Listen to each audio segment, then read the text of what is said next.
Here's a few tidbits from inside the previous article.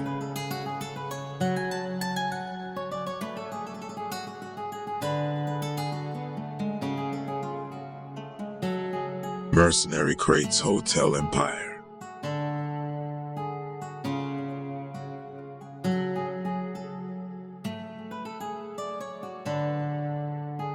Members of organized crime like Jose Herrera Alvarez, aka El Indio, used as bodyguards Danchev's security team.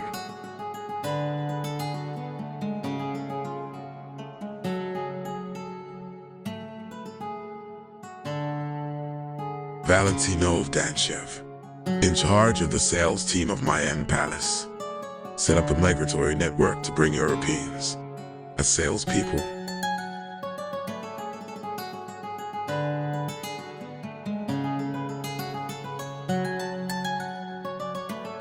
There is a whole series of stories, in the sense that when the federal police arrested Gerardo Alvarez, known as El Indio Capo close to the Barbie, it was revealed that his security team was from Valentino's company. With this scandal, he preferred to sell it.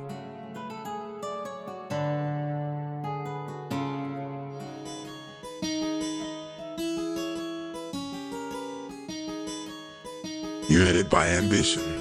One of Chavez's favorite phrases is shouted from the rooftops is that Mexicans don't have balls, which is why he hires foreigners. There are more than 200 that arrive annually at the houses that you rent in Playa del Carmen to use them in the sale of the so-called timeshare. It is a kind of trafficking of white men and women, which included the arrival of Galina Chanko Chaniva, a young woman who was allegedly killed by throwing herself from the 19th floor of a luxurious tower in the hotel zone.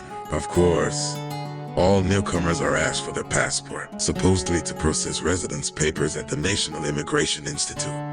But it is one way to keep them controlled.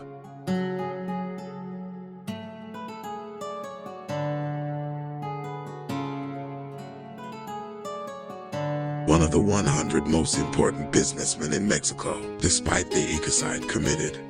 He passes himself off as a millionaire philanthropist who does charity work. The truth is that he has imposed his own law on the various governments on the basis of bribery, blackmail, cronyism, and friendships.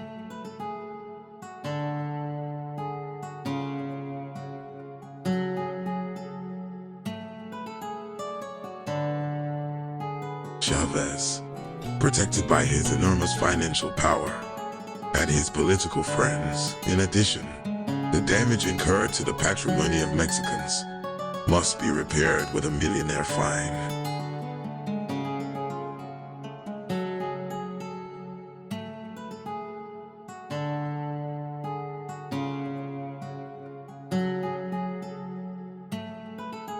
Centurion was just one of his unorthodox businesses. He also owns a place in Alfredo V. Bonfils de Ejido that he used as a funhouse and where all kinds of characters converged to entertain themselves with girls that he brought from Bulgaria and nearby countries, who with their beautiful blonde hair, clear eyes, 1.8 meters tall and high heels, enlivened the joy of the audience. The place aroused suspicions and, despite its apparent success, it was closed. Running these question businesses, surrounded by suspicious people, brings its consequences. In April 2010, he was picked up by a group of heavily armed hooded men. After the incident, he filed a complaint with the Attorney General for having been the subject of a scam, according to page 220b of Book X, saying it was raised by mistake. When he filed that complaint, Danchev gave his address to the Mayan Palace in the Riviera Maya.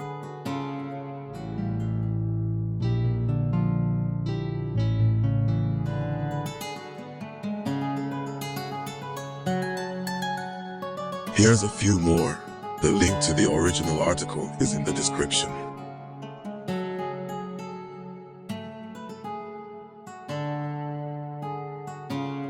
Danchev creates a network of companies in 4 days.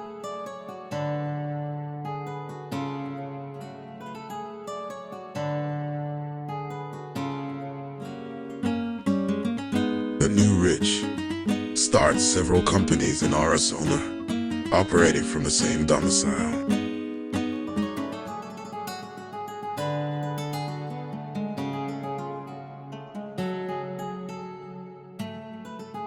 Brought a few hours before from Europe to live in a Jorge Emilio Gonzalez party. Galina Chankova found her death in Cancun after falling 19 stories.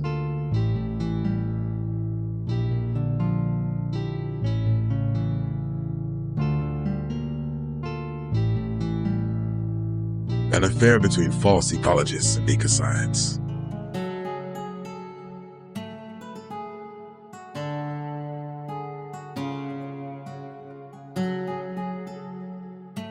The Green Boy free from homicide investigation.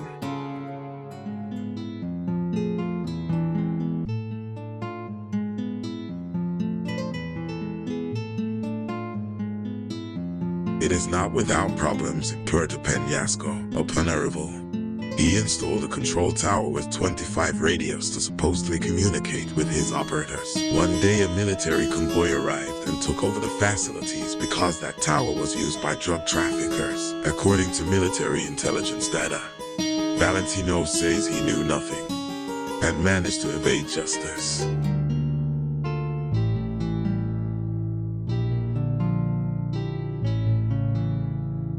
On April 2nd, 2011, in a strange way, the Bulgarian Galina Chankova, 25 years old, died, who was at a party on the 19th floor, apartment B, of Emerald Residential Tower and Spa in Cancun. It is not known if she fell or was cast from that height. It is a matter that was left with many doubts, but it involves and relates to Valentino Danchev Kaloyan, director of sales of the Vedanta Group in the Mayan Riviera, and Jorge Emilio Gonzalez, co-owner of the Green Party franchise, and heir by bloodline of all the businesses that are generated in this electoral company, with an environmentalist flag.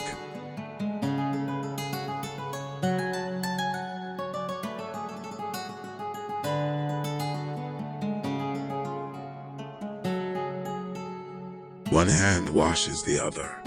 The links between Dan Yelchev Moran, owner of a predatory hotel of nature, with this environmentalist leader are not surprising or rare, although it seems a contradiction. It is part of a modus operandi. For the now senator, it should be remembered that several years ago a video revealed he asked the businessman for $2 million in exchange for helping him approve the destruction of a protected area. Thus, the generosity of the pseudo-ecologists for Jorge Emilio is an entire economic model, and with Daniel Chavez, it was not different.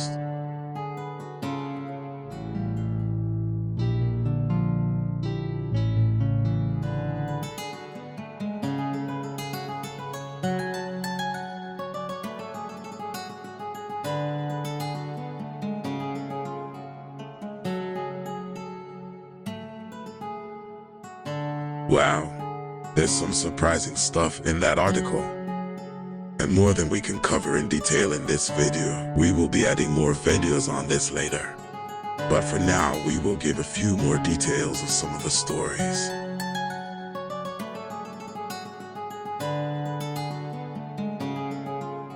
Let's continue.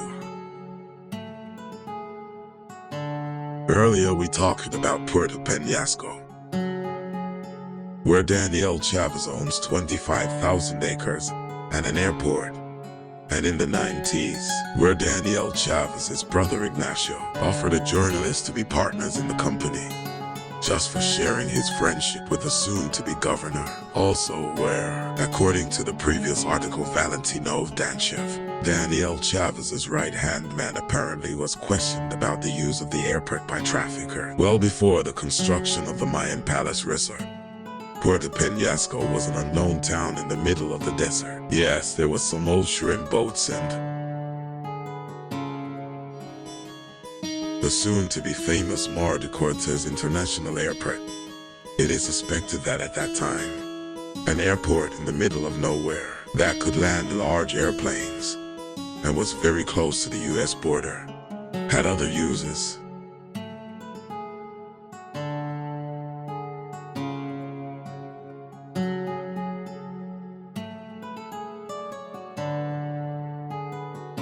Getting back to Ignacio Chavez Moran. Well, it seems Ignacio and his son Eduardo Chavez also wanted in on the timeshare game. Unfortunately, as the story goes, they got into a bit of trouble. Apparently they from Puerto Penasco, out of a hotel then called Fiesta de Cortez, started selling pre-construction condos and timeshares.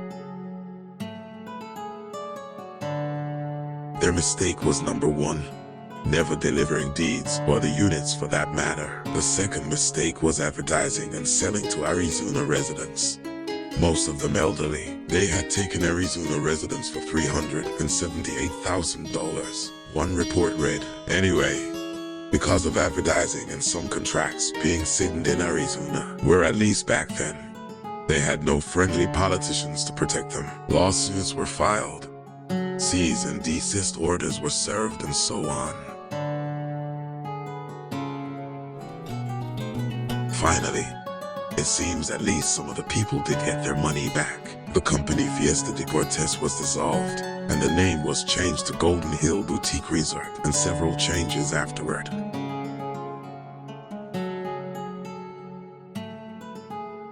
Speaking of lawsuits,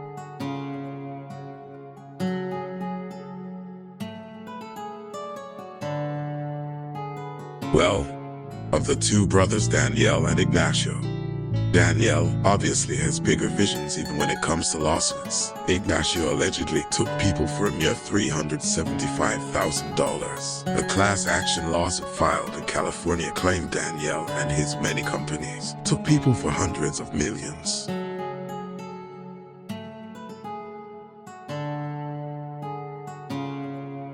The lawsuit claimed that the company or companies used lies and other high-pressure or fraudulent sales tactics to trick them into purchasing timeshares.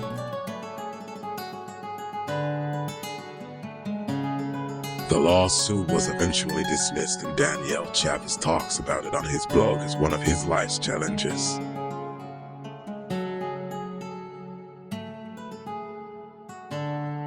Now let's look into some of his other challenges.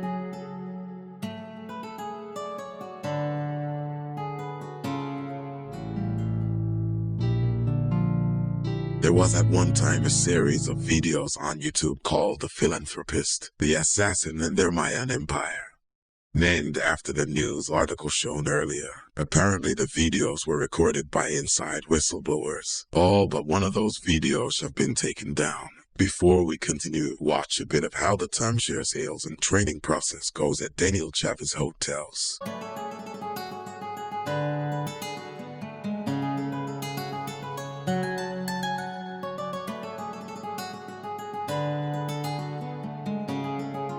Thanks for watching. Don't miss part 3. Please subscribe, like, and share.